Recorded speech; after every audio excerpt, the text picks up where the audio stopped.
আপনি কি বিবির সাথে জোট করবেন?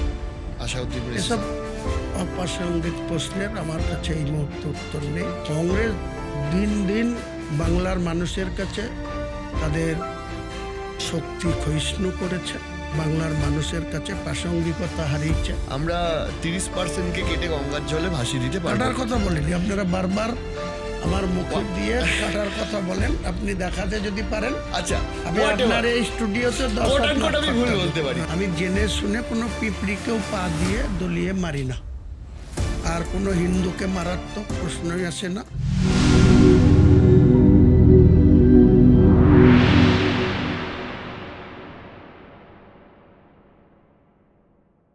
আপনি ধরুন বলছেন যে এইসবের জবাব মানুষ দেবে বা আপনার কাছে অনেক ক্যান্ডিডেট রয়েছে ইত্যাদি ইত্যাদি, কিন্তু আপনি কি মনে করেন যে মূলত মুসলিম ভোট বা সংখ্যালঘু ভোটকে কনসেন্ট্রেট করে 60 থেকে 70টা জেতা যায়? ইনফ্যাক্ট আমি দেখলাম যে আপনি যে প্রার্থী তালিকা ঘোষণা করেছিলেন তার মধ্যে থেকে একজন প্রার্থী আবার অভিযোগ করেছে আমি হিন্দু বলে আমার নামটি বাদ দেওয়া হয়েছে। আপনি কি মনে করেন? এই প্রশ্নের জবাব আপনাকে আফটার ইলেকশন, যখন ইলেকশন কমিশন 18তম বাংলার বিধানসভার নোটিফিকেশন করবেন, তখন এই ভদ্র মহিলার এই প্রশ্নের জবাব আপনি ক্লিয়ার পেয়ে যাবেন। ওনাকেও কোনো কৌতূহল করতে হবে না, কারণ আমার 200টা সিটে প্রতিদ্বন্দ্বিতা করলে 90টা সিট মুসলিমদের জন্য রিজার্ভ থাকবে, তারা লড়বে। বাকি 110টা সিট অমুসলিম বা schedule caste, schedule tribe, general Hindu সবাই প্রায়োরিটি পাবে। আপনি কি বিবির সাথে জোট করবেন? আসাউদ্দিন এসব অপ্রাসঙ্গিক প্রশ্নের আমার কাছে এই মুহূর্তে উত্তর নেই। সময় আসলে সব কিছু জানতে পারবেন। একটা কথা হয়, সেটা হচ্ছে যে বলা হয় বঙ্গ রাজনীতিতে আপনার উত্থান্ত কংগ্রেসের হাত ধরে।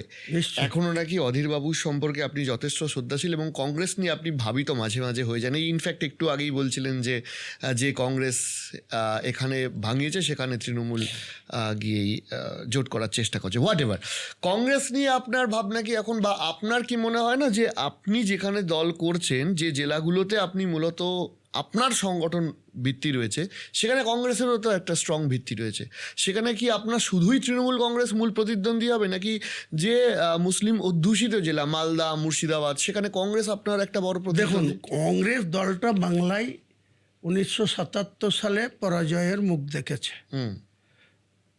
প্রায়ত জ্যোতিবাবু, বিখ্যাত ব্যারিস্টার, তিনার নেতৃত্বে মার্ক্সবাদী কমিউনিস্ট পার্টির 13 পার্টির জোট, তারা ক্ষমতায় এসেছিল। বাংলার মানুষ তাদেরকে ক্ষমতায় এনেছিলেন।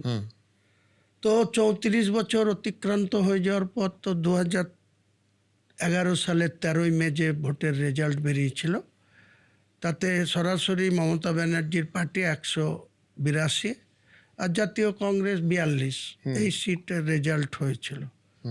তাহলে হিসাব করে দেখুন, 2000 যে এই যে 1977 থেকে 2011, 34.5 বছরের টাইম চলে গেছে, আবার 14 বছর চলে গেল। কংগ্রেস দিন দিন বাংলার মানুষের কাছে তাদের শক্তি ক্ষয়িষ্ণু করেছে, বাংলার মানুষের কাছে প্রাসঙ্গিকতা হারিয়েছে। সে যারাই প্রদেশ সভাপতি হয়েছে 2016 থেকে 21, হুগলির একজন নেতা, ভালো নেতা আব্দুল মান্নান, তিনি 44 জন বিধায়ক নিয়ে বিরোধী দলনেতা হয়েছিলেন। আর 2014 সালে 12 সালের 28 অক্টোবর অধীরবাবু রেলমন্ত্রী হয়েছিলেন, রেলের প্রতিমন্ত্রী হয়েছিলেন। এই দুজন মিলে প্রদেশ কংগ্রেস সভাপতি, রেলের প্রতিমন্ত্রী 2012 সালের 28 অক্টোবর থেকে। আর 2016 সালে আব্দুল মান্নান 44 জন বিধানসভার বিধায়কের দলনেতা, পরিষদীয় নেতা। তো এই দুজন মিলে কোন কর্মটা করেছে বাংলার মানুষের জন্য, যারা দিন দিন বাংলার মানুষ কংগ্রেসকে প্রতিনিয়ত প্রতি ঘন্টায় রিজেক্ট করে গেছে দিন দিন, মানে তাদের কাছে কোনো গ্রহণযোগ্যতা নেই। কংগ্রেসের দলনেতা যে রাহুল গান্ধী নিজে না হয়ে যাকে করে রেখেছিলেন 52 জন মেম্বার, পরে 100 জন হয়েছে, 100 জনের দল 99 100 ধরুন। তো সেখানে রাহুল গান্ধী নেতা, তাই 52 জনের দলনেতার কি পরিণতি হয়েছে 2024 সালের ইলেকশনে। 2023 সালের ডিসেম্বর মাসে এই রাজ্যের দায়িত্বপ্রাপ্ত নেতা ছিলেন কংগ্রেসের চেল্লা কুমার। তো ঘটনাক্রমে চেল্লা কুমার এবং ভারতবর্ষের যিনি কংগ্রেসের সভাপতি তার পিএ আমার সাথে চেনা জানা আছে, আজও আছে। তো তারা আমাকে জোর করে অধীরবাবুর বাড়িতে নিয়ে গিয়েছিলেন 2023 সালের ডিসেম্বর মাসে। আমি 10 দিনের জন্য দিল্লিতে ছিলাম। 9 নম্বর জনপথে একটা অনেক পুরনো একটা 5 স্টার হোটেলে ছিলাম। সেখান থেকে প্রায় জোর করেই আমার ইচ্ছার বিরুদ্ধে চেল্লা কুমারজি নিয়ে গিয়েছিলেন।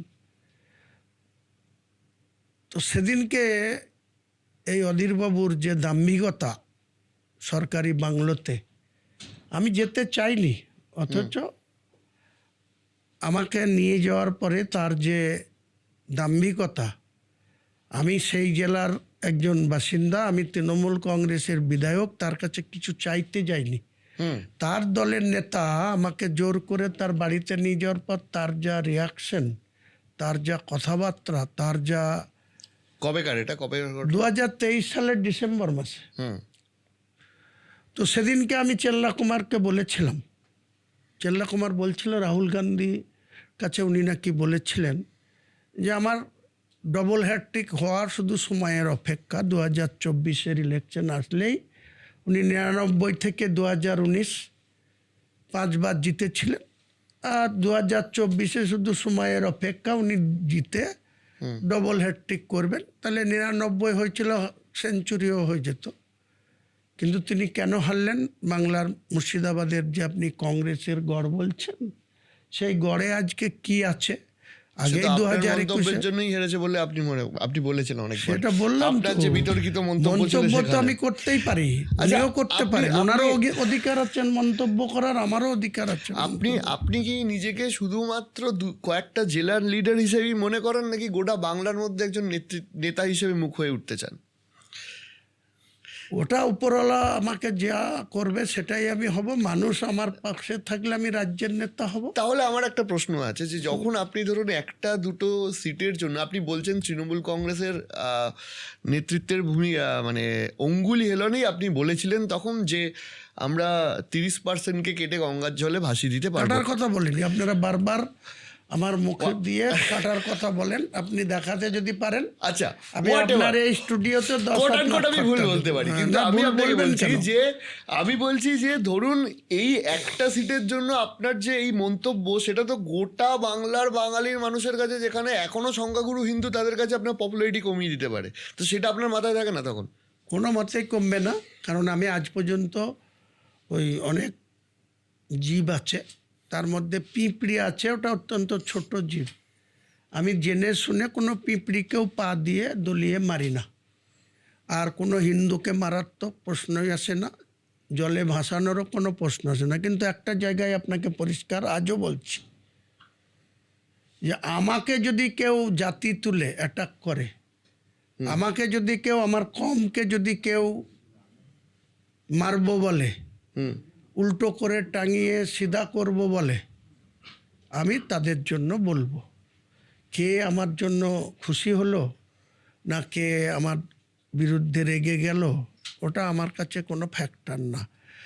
30 এপ্রিল 2024, খুব ইন্টারেস্টিং পার্ট এটা। 30 এপ্রিল 2024, তার আগে 17 এপ্রিল 2024 আমার যেখানে বাড়ি থেকে 2.5 কিলোমিটার দূরে শক্তিপুর থানা, সেই শক্তিপুর থানা থেকে 50 মিটার দূরে প্রতাপ সংঘ লাইব্রেরির মাঠ, সেই মাঠে 30 এপ্রিল যোগীজির হেলিকপ্টার নামার পারমিশন পেল। কে দিল? রাজশ্রী মিত্র, ডিএম তৎকালীন জেলা শাসক। আজকে তিনি কে এমডির এই যে হিডকোর এমডি হয়ে এসছেন, এখন ডিএম ছিলেন, এখানে এসছেন। তো 17 এপ্রিল যখন শক্তিপুরে পুলিশের সামনে দাঙ্গা হয়, পুলিশ নিজে আক্রান্ত হয়, ডিআইজি ওয়াকার রাজা আক্রান্ত হয়, এসপি বহরমপুর সূর্যকুমার যাদব আক্রান্ত হয়, ওসি শক্তিপুর রাজু মুখার্জির মাথা ফেটে যায়, তখন এই হুমায়ুন কবির বুক চিতিয়ে সেখানে দাঙ্গা থামায় বা পুলিশের গাড়িকে শেল্টার দেয়।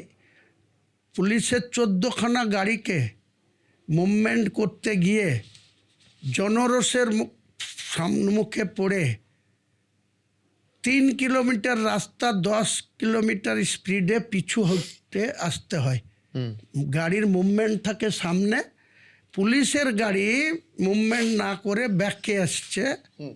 যেসব ড্রাইভাররা ছিল সূর্যকুমার যাদবের সঙ্গে, ওয়াকার রাজা ডিআইজি কল্যাণীতে বসেন, তিনি মুর্শিদাবাদ নদিয়ার ডিআইজি। এছাড়াও অ্যাডিশনাল এসপি, বিভিন্ন আইসি, ওসিদের গাড়ি, 14খানা গাড়ি। শুধুমাত্র যখন পুলিশের বিরুদ্ধে ক্ষোভ জন্মায়, ওসি রাজু মুখার্জির মাথা ফাটিয়ে দেওয়া হয়, রক্তাক্ত হয়, এবং এসপির কটের গাড়ির যখন ভাঙচুর করে দেওয়া হয়, তখন পুলিশ আগে বাড়তে পারেনি। সেই পুলিশকে আমি 14টা গাড়িকে আমার সুরক্ষিত রাখা এবং 10,000 মুসলিম জনতা যারা পুলিশের উপরে ক্ষিপ্ত হয়েছিল, সেই জনতাকে আমি একা সামনে থেকে রাস্তা থেকে, ব্ল্যাক টেপ রাস্তা থেকে, আরবিসিকে রোড থেকে তাদের নিজের নিজের গ্রামে ঢুকতে বাধ্য করাই। হুমায়ুন কবির আম জনতাকে, মুসলমান জনতাকেও ট্যাকেল করে। কোনো হিন্দুদের বাড়িতে গিয়ে দাঁড়ালে পরেও হিন্দুরা তাকে জলের গ্লাসে জল বাড়ি দেয়।